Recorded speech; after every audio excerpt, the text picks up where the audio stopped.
Welcome, boys and girls. I can't wait to share this story with you today. We are going to look at the story Just a Dream by Chris Van Alsburg.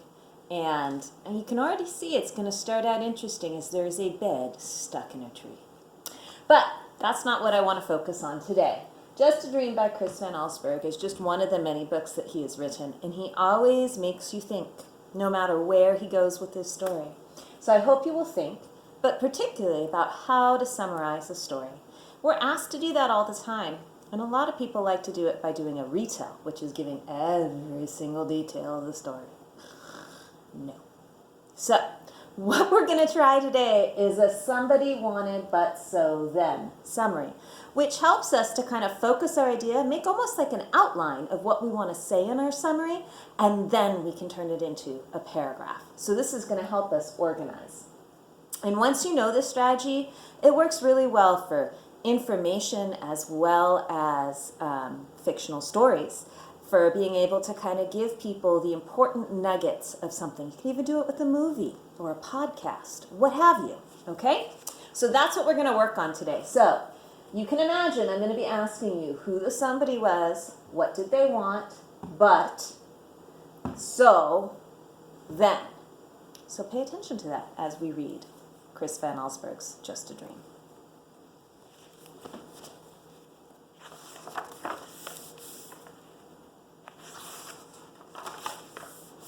As usual, Walter stopped at the bakery on his way home from school.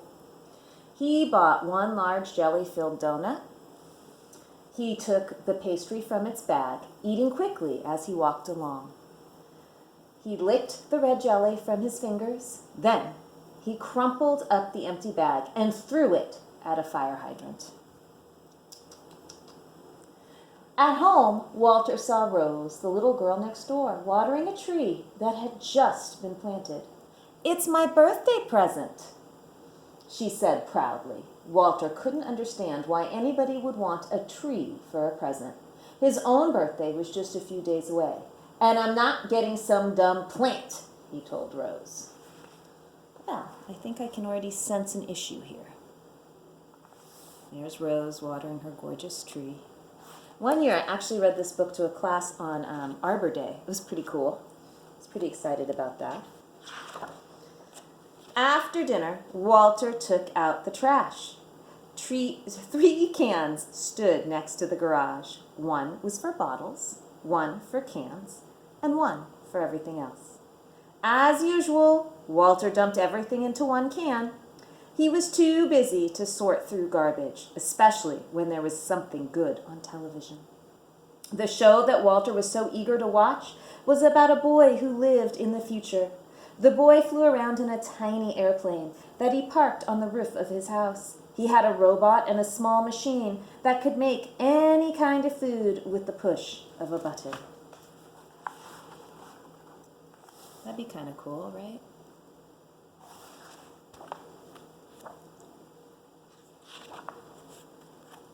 Walter went to bed wishing he lived in the future. He couldn't wait to have his own tiny plane, a robot to take out the trash, and a machine that could make jelly donuts by the thousands. When he fell asleep, his wish came true. That night, Walter's bread traveled to the future. There's Walter. There's his bed.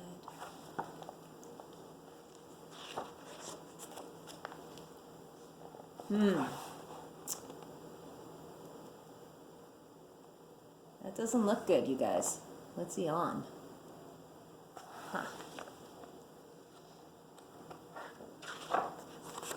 Walter woke up in the middle of a huge dump. A bulldozer was pushing a heap of bulging trash bags toward him. "Stop!" he yelled. The man driving the bulldozer put his machine in neutral. "Oh, sorry," he said. "Didn't see ya." Walter looked at the distant mountains of trash and saw half-buried houses. "Do people live here?" he asked. "Not anymore," answered the man. A few feet from the bed was a rusty old street sign that read Floral Avenue. "No," gasped Walter. He lived on Floral Avenue. The driver revved up his bulldozer. "Well, he shouted. Back to work. Walter pulled the covers over his head. This can't be the future, he thought. It's just a dream. He went back to sleep.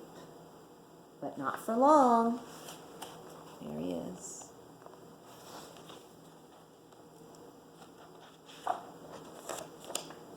Huh.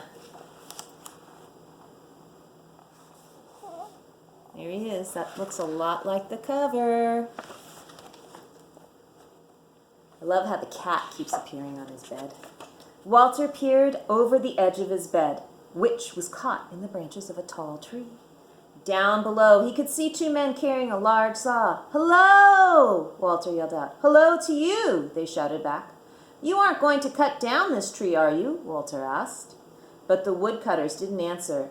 They took off their jackets, rolled up their sleeves, and got to work. Back and forth they pushed the saw, slicing through the trunk of Walter's tree. "You must need this tree for something important," Walter called down. "Oh, yes," they said. "Very important." Then Walter noticed lettering on the woodcutters' jackets. He could just make out the words, "Quality Toothpick Company." Walter sighed and slid back under the blankets until... Let's see, is it a spot?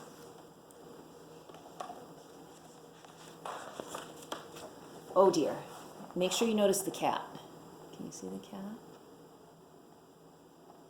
Those look like smokestacks to me. Probably not a good thing. I have to take this cover off. I'll put it back on gently after. There we go. It's kind of in my way. Walter couldn't stop coughing. His bed was balanced on the rim of a giant smokestack. The air was filled with smoke that burned his throat and made his eyes itch. All around him, dozens of smokestacks belched thick clouds of hot, foul smoke. A workman climbed on one of the stacks. "What is this place?" Walter called out. "This is the Maximum Strength Medicine Factory," the man answered. "Gosh," said Walter, looking at all the smoke. "What kind of medicine do they make here?" "Wonderful medicine," the workman replied, "for burning throats and itchy eyes." Walter started coughing again. "I can get you some," the man offered. "No thanks," said Walter. He buried his head in his pillow, and when his coughing stopped, he fell asleep. The irony there is kind of interesting, right? They're making medicine by creating horrible smoke, and the medicine fixes your problem that the smoke creates. But then,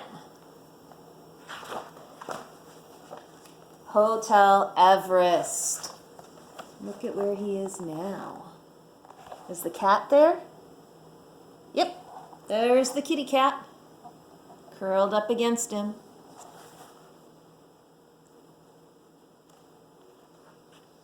Snowflakes fell on Walter.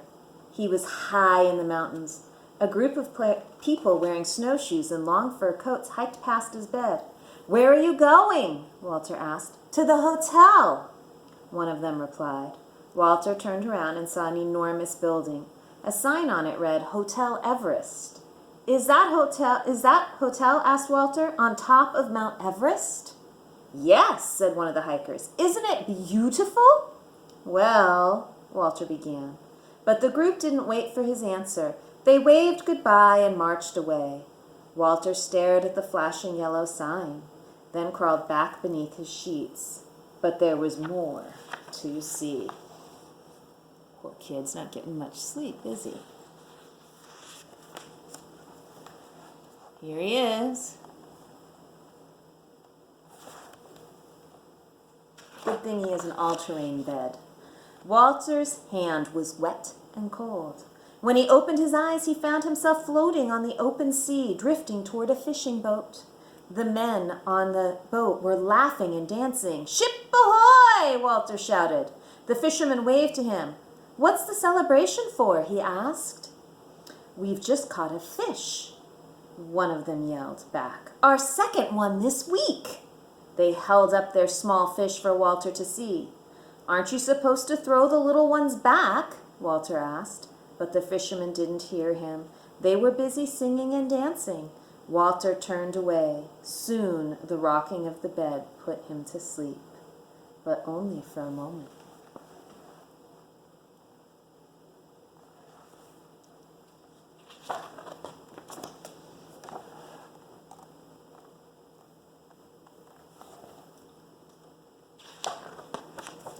A loud, shrieking horn nearly lifted Walter off his mattress. He jumped up. There were cars and trucks all around him, horns honking loudly, creeping along inch by inch.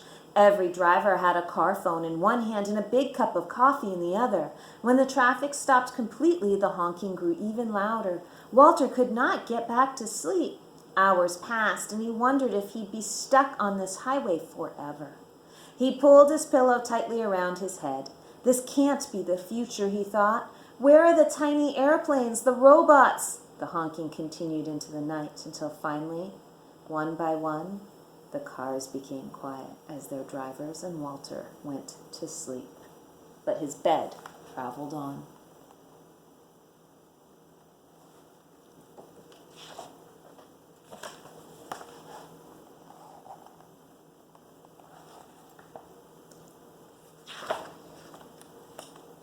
Walter looked up. A horse stood right over his bed, staring directly at him. In the saddle was a woman wearing cowboy clothes. "My horse likes you," she said. "Good," replied Walter, who wondered where he'd ended up this time. All he could see was dull yellow haze. "Son," the woman told him, spreading her arms in front of her, "this is the mighty Grand Canyon." Walter gazed into the foggy distance. "Of course," she went on, "with all this smog, nobody's gotten a good look at it for years." The woman offered to sell Walter some postcards that showed the canyon in the old days. "They're real pretty," she said, but he couldn't look. "It's just a dream," he told himself. "I know I'll wake up soon, back in my room." But he didn't. Look, the cat is staring at the moon. So cute. Oh my gosh. There's a duck on his bed.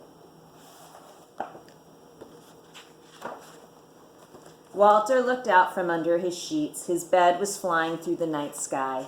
A flock of ducks passed overhead. One of them landed on the bed, and to Walter's surprise, he began to speak. "I hope you don't mind," the bird said, "if I take a short rest here." The ducks had been flying for days, looking for the pond where they had always stopped to eat. "I'm sure it's down there somewhere," Walter said, though he suspected something awful might have happened. After a while, the duck waddled to the edge of the bed, took a deep breath, and flew off. "Good luck," Walter called to him. Then he pulled the blanket over his head. "It's just a dream," he whispered, and wondered if it would ever end. Then finally, Walter's bed returned to the present. He was safe in his room again, but he felt terrible.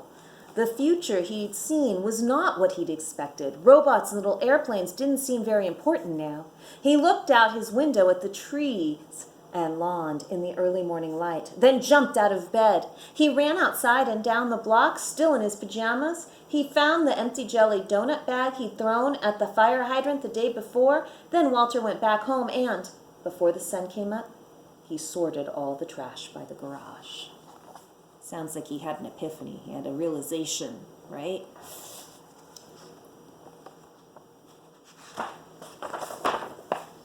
A few days later, on Walter's birthday, all his friends came over for cake and ice cream. They loved his new toys, the laser gun set, electric yo-yo, and inflatable dinosaurs. "My best present," Walter told them, "is outside." Then he showed them the gift that he'd picked out this morning, a tree. After the party, Walter and his dad planted the birthday present. When he went to bed, Walter looked out his window. He could see his tree and the tree Rose had planted on her birthday. He liked the way they looked side by side. Then he went to sleep, but not for long, because that night Walter's bed took him away again.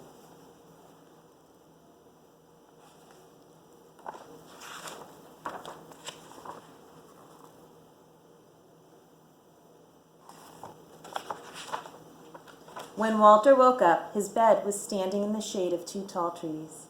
The sky was blue, laundry hanging from a clothesline flapped in the breeze. A man pushed an old motorless lawnmower. This isn't the future, Walter thought. It's the past. "Good morning," the man said. "You found a nice place to sleep." "Yes, I have," Walter agreed. There was something very peaceful about the huge tree next to his bed. The man looked up at the rustling leaves. "My great-grandmother planted one of these trees," he said, "when she was a little girl." Walter looked up at the leaves, too, and realized where his bed had taken him. This was the future, after all. A different kind of future. There were still no robots or tiny planes. There weren't even any clothes dryers or gas-powered lawnmowers. Walter lay back and smiled. "I like it here," he told the man, then drifted off to sleep in the shade of the two giant trees. The trees he and Rose had planted so many years ago. So the book, Just a Dream, and of course I took the cover up a minute ago. So somebody, I bet you know who the somebody is. So let's look at how this summary might look. Normally I would write it out with you, but because that doesn't work so well in this format, I set it up for you. So here it is. I'm going to go ahead and put it up here and show you kind of my thinking about this. Somebody equals Walter. He wanted a future with tiny airplanes, but he wasn't taking care of the environment. Whoop. So his dream showed him an awful, messed up future. Then he realized he should take care of the environment. So now I have this structure that I can turn into a really great paragraph, right, about the book, Just a Dream. So I invite you to try this strategy, or maybe you'd like